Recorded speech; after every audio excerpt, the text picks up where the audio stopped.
What is up, Young Justice fans? It's Tim here, and today I decided to start watching Young Justice again. And I was thinking, if I'm going to start watching it from start, might as well review it. So today I'm going to be reviewing Season 1, Episode 1 of Young Justice, and basically Episode 1 and Episode 2 are connected, so I'll be reviewing both of them, and they are both called Independence Day. So, to give a whole overview of it, basically it starts out with Batman and Robin, they're fighting Mr. Freeze, and then we move on to Flash, and then Speedy, and then we move on to Green Arrow and Red Arrow, and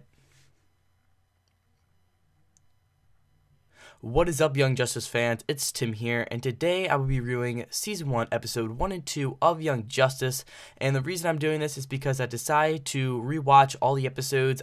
My mind has completely went blank on exactly what happened, so I pretty much forget a lot of it. So I was like, I'm going to rewatch it, and I'll review it. Might as well review it too.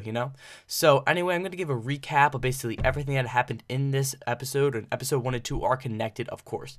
So basically, in Part 1 of Episode 1, or part 1 of Independence Day is what it's called, we get to see that the formation of It's the Day, and we got Batman and Robin, we have Green Arrow and Speedy, Aquaman and Aqualad, and then we have Flash and Kid Flash, and the four of them meet up at the Hall of Justice, and the sidekicks are all thinking oh my god, it's the day. We're going to be in the Justice League. We're going to get to know all their secrets. It's finally time. Our mentor's been telling us about this.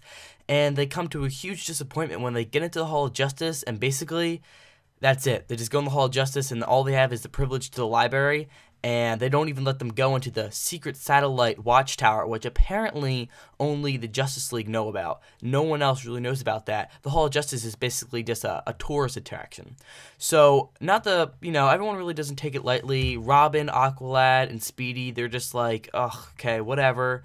But, Roy Harper, knowing him, he's just like, no, I won't take this. You know what? Screw you guys. I'm out of here. He leaves, and Justice League go off to fight something that's completely unknown we don't know about. So now we just got Robin, Aqualad, and Kid Flash, and they're just sitting there. They're they're sort of agreeing with Speedy. They're just like, you know what?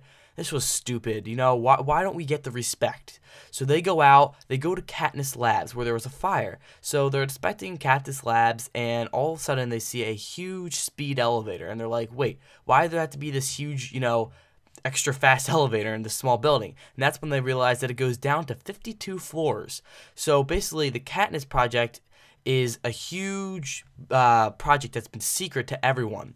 And they go down there, they're examining everything. We got Guardian, and we got these genomes. It's really interesting. But the main part of the storyline is they run into Superboy. Superboy is basically, in this series, is formation between someone else's DNA and Superman's DNA. I won't tell that one person until I actually get to that episode. So they find Superman, they actually release him, and because of Superman, these genomes are actually controlling his mind, so he ends up beating the crap out of everybody. So it beats the crap out of everybody, and that's basically where the episode ends.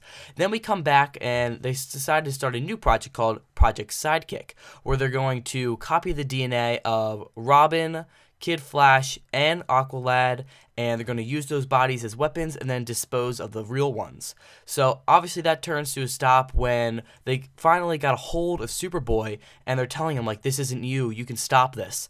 And the genomes help him again, they're like, no, this is what I have to do. So Superboy goes away, they're taking the DNA of the sidekicks, and then Aqualad uses telekinesis, probably because once the genomes got into his head, he has that power telekinesis, and he tells Superboy, what would Superman do? And then Superboy clicks him, he beats the crap out of everybody, he saves them, they get out, huge action scene, really well, everything, the whole... It's just perfect. Young Justice really nailed it. I mean, it's so sad to see that it ended after 2 seasons because the art and animation is perfect. And just the whole characters and their voice actors are amazing too. So anyway, it ends up getting away. We find out that Guardian was actually getting hypnotized by these genomes. He actually really want to do this. Guardian is a pretty lesser known DC character. He's pretty interesting. I like him in the series. And he's just been mind warped by these genomes. And then we have basically the head genome, who was actually on the side of Superman the entire time, which we find out at the end.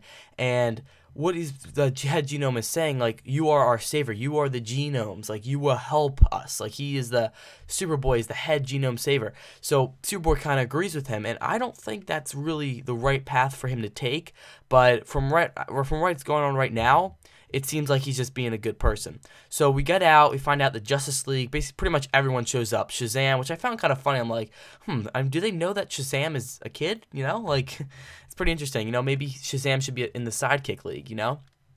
So basically what happens now is the whole dialogue towards the end is basically the relationship between Superman and Superboy, where Superman sees Superboy's like, Superman's just not liking. He's like, no, this isn't right. I'm not liking it. This isn't right. No.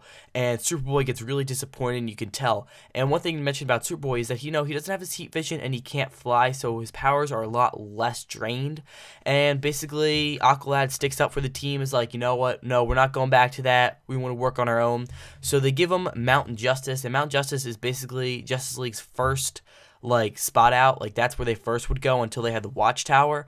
So we have the 5 main members, which was the 4 that we seen in the beginning, plus Superboy joins the team, and then we have Miss Martian who joins at the end. You know, Kid Flash is already starting to hit on her.